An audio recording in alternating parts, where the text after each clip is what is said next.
Welcome to another episode of Witty CFB. Your host, Rob Sheply here. On today's episode, we are going to be discussing the breaking news of Pittsburgh Athletic Director Heather Lyke being terminated from her role as athletic director.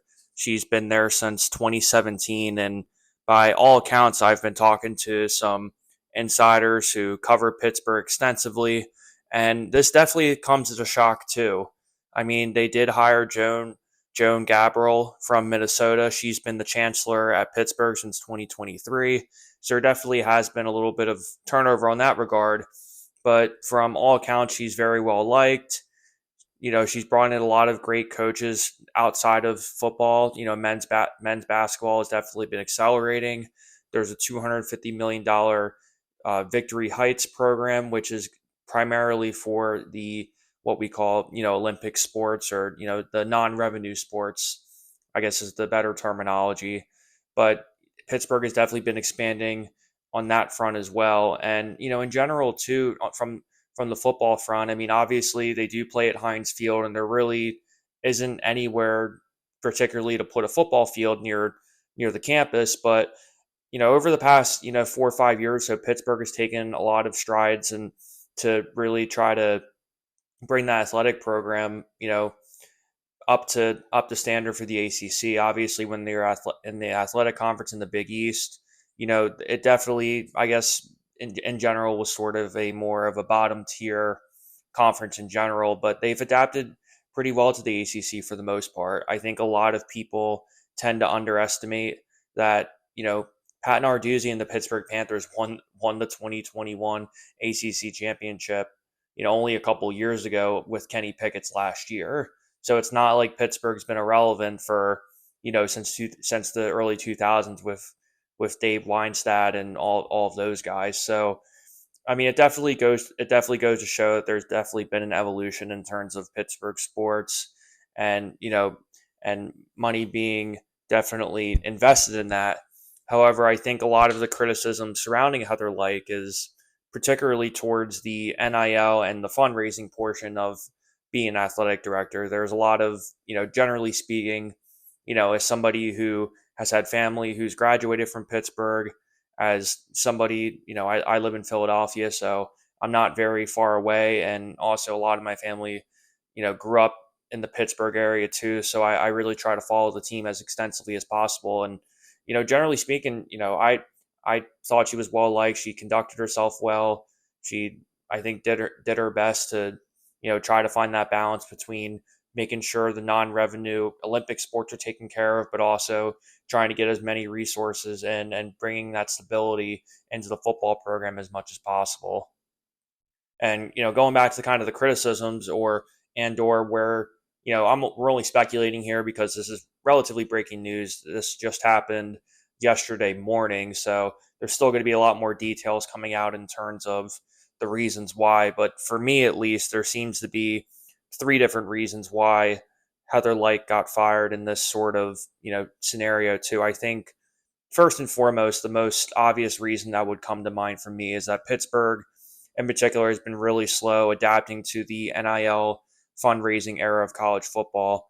Now, again, that was around the same time that this Victory Heights program started, so it's obviously not good timing that a $250 million project, which is set to finish in fall 2025, just goes right there too. I'm sure in hindsight, if they could have scaled it back a little bit and maybe put a little bit more money towards the NIL, they wouldn't be so far behind. But in any event, Pittsburgh's always kind of had you know, that old school sort of mindset where, it's a lot of X's and O's. It's a lot of, trying to keep the stability. Even when you think of the Pittsburgh Steelers in the NFL, the Rooney family has been running that team, pretty much almost since the origins of the actual team itself. So it's definitely been kind of that blue collar traditional focus that we've seen from Pittsburgh. And, at the end of the day, who knows what's going to happen to college sports, a decade from now. But, you know, as it stands right now, Pittsburgh, compared to some of the other ACC schools, such as your Miami's or Virginia Tech's or any of those kind of schools, they definitely are a little bit further behind in the NIL. I mean, granted, you have Syracuse, who is really just kind of starting to get into it. Virginia doesn't really spend too much money in that space. You don't really see Duke doing too much NIL, particularly because it's a basketball school, and also the academics in order to get to the school is also pretty rigorous too. So when you couple all of that together, I definitely think that Pittsburgh definitely could have thought that there was some pressure to kind of evolve and get to the next level in terms of building up those sort of revenue programs such as football and basketball and baseball. Now, secondarily, semi-related is, her contract was set to expire a couple, a couple weeks from now. So I suppose, I guess you could have, just let it run out. But since it's pretty much public knowledge of, when the athletic director's contracts do run up, it definitely calls into question, you know, what what the behind the scenes are. Now, it's definitely been heavily documented that, that Lyke has definitely interviewed at other jobs, particularly the two biggest names that stick out were she did interview for the Ohio State job, and she also interviewed most recently for the Northwestern job, which ultimately ended up going to Mark Jackson, who was most recently Villanova's athletic director. So I think there was a part of her that probably said, "Hey, I've done a lot at Pittsburgh. I've accomplished a lot. I've helped elevate some of the non-revenue sports. This big project's coming to fruition. You know, Pittsburgh just, they won an ACC championship back in 2021, a handful of bowl games here and there, and she probably just felt like, hey, it's just something, doing something new and trying to evolve and get to the next stage of her career."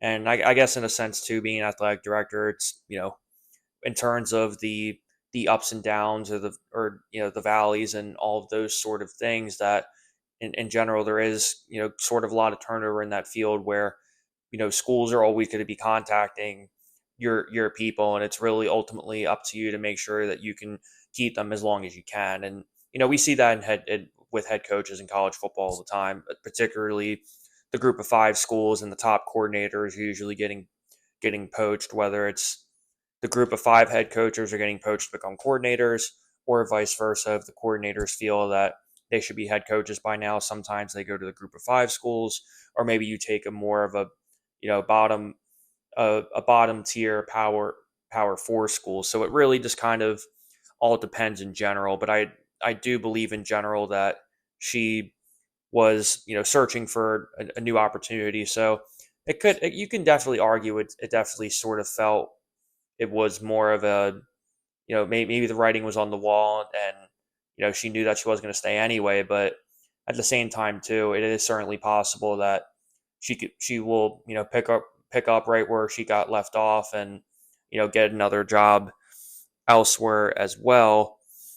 And I think the last element of it too is I briefly touched on this a couple of moments ago, but I mean Pittsburgh Pittsburgh has definitely always been one of those schools that always kind of seems to adapt towards the end. And what I mean by that is, they definitely are a lot of, definitely more of kind of a traditional school. And, I think maybe they kind of sat back and either had a candidate that they felt could, fill the need better, or maybe there's some behind the scenes things that are going on. But, from all the sources that I've spoken to, she's been very well liked.